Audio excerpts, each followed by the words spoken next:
So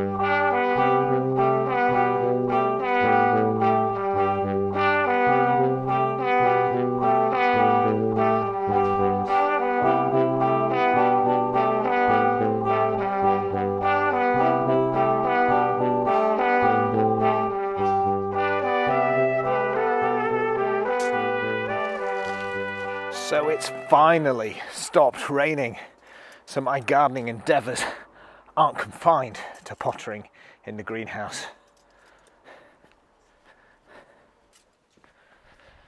And I wanted to show you what's happening with this mind your own business plant here, which seems to have spread exponentially from this mound and perhaps this mound.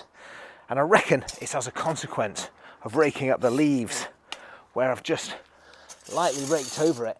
Some of these smaller plants have been uprooted and perhaps are going to take root in the gravel around it. So look back over here again. You can see what I'm talking about.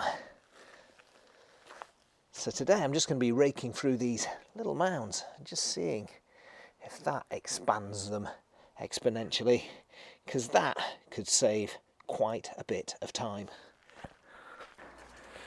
And here's another tip for you. If you've got one of these tine rakes, sometimes they can be quite hard to pull in this direction and you can end up bending them. Well, don't work by pulling, work with the rake.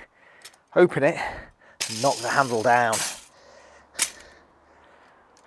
And that puts it away neatly without much effort.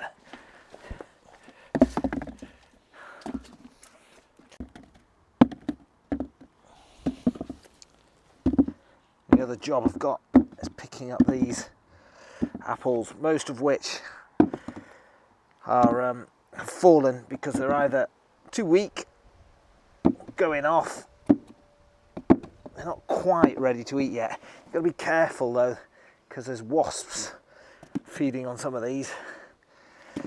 I will leave a few for the birds and insects to feed on, but the majority of which will be going onto the compost heap.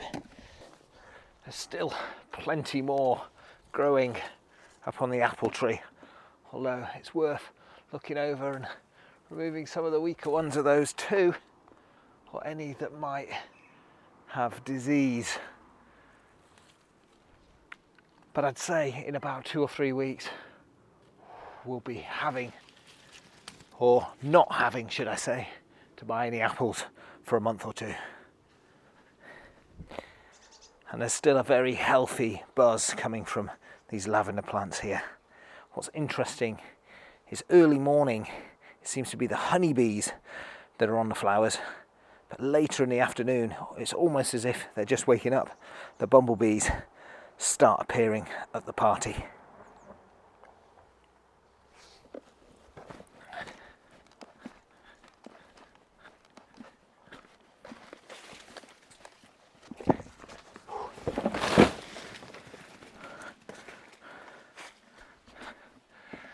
So today I'm going to give this area of the garden a bit of attention. Some of these box hedges could do with a trim, and there's still opportunity to do that in your garden before the year's out, and that will keep them looking in good shape over winter.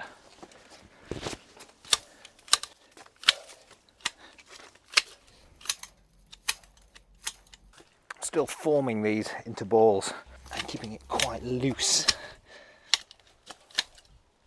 Every year get a bit more compact until you've got a nice tightly clipped ball.